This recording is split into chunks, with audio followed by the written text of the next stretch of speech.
안녕하세요. 반갑습니다. 축구 심리 채널 해피 플레이그라운드의 황코치입니다. 오늘은 축구를 즐기는 방법에서 심리편을 한번 해보겠습니다. 오늘의 심리편 주제는 심상, 이미지 트레이닝, 선명하게 자유자재로입니다. 저번 시간에는 이미지 트레이닝이 왜 필요한가에 대해서 설명을 해드렸는데요. 오늘은 이미지 트레이닝을 어떻게 사용하는지 또 어떤 방법으로 연습할 수 있는지를 설명해드리겠습니다. 설명에 앞서 여러분들에게 말씀드리고 싶은 게 이미지 트레이닝을 포함한 여러가지 심리 기술들은 육체적 기술들과 마찬가지로 꾸준한 연습이 중요하다는 것입니다. 이 꾸준한 반복 연습을 통해 자기 것으로 만들고 응용하고 습관처럼 몸에 배울 수 있을 정도로 만들어야 됩니다. 예를 든다면 축구에서는 리프팅이 있는데요. 처음에 리프팅을 두세 개만 하지 어떻게 10개 이상 합니까? 항상 연습을 통해서 꾸준한 연습을 통해서 잘해질 수 있는 것처럼 이 이미지 트레이닝도 꾸준한 연습을 통해서 잘해질 수가 있습니다. 이미지 트레이닝을 할 수 있는 능력은 개인에 따라서 차이가 있습니다. 누군가는 자신의 머릿속으로 그리는 상황을 컬러풀하게 자세하게 할 수 있는 반면 누군가는 자세하게 생각하지 못하고 흑백으로만 생각하는 경우가 있습니다. 이 문제는 연습을 통해 충분히 발달시킬 수 있습니다. 이제 이미지 트레이닝의 가장 중요한 요소인 선명도와 조절력에 대해서 알려드리겠습니다. 첫 번째로는 선명도입니다. 이미지 트레이닝을 할 때는 마음속에 있는 이미지, 실제와 똑같을수록 좋습니다. 여기서 선명도를 높이기 위해서는 자신의 모든 감각을 동원해서 하는 게 좋은데요.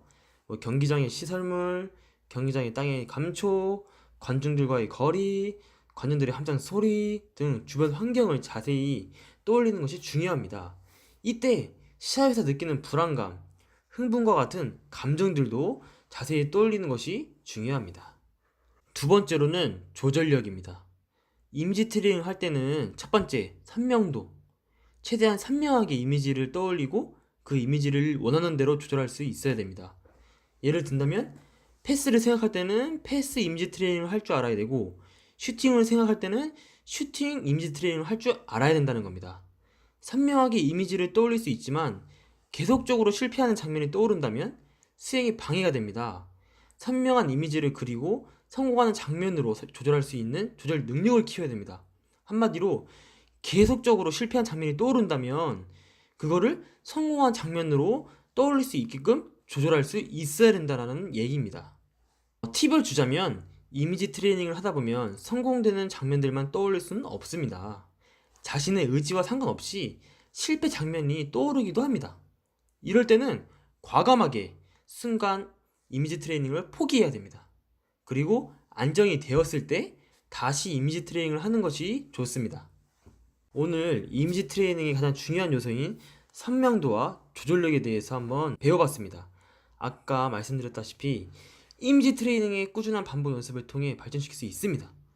오늘 배운 이 두 가지로 선명도, 조절력에 집중을 해서 이미지 트레이닝을 한다면 결코 이미지 트레이닝은 어렵지 않을 겁니다.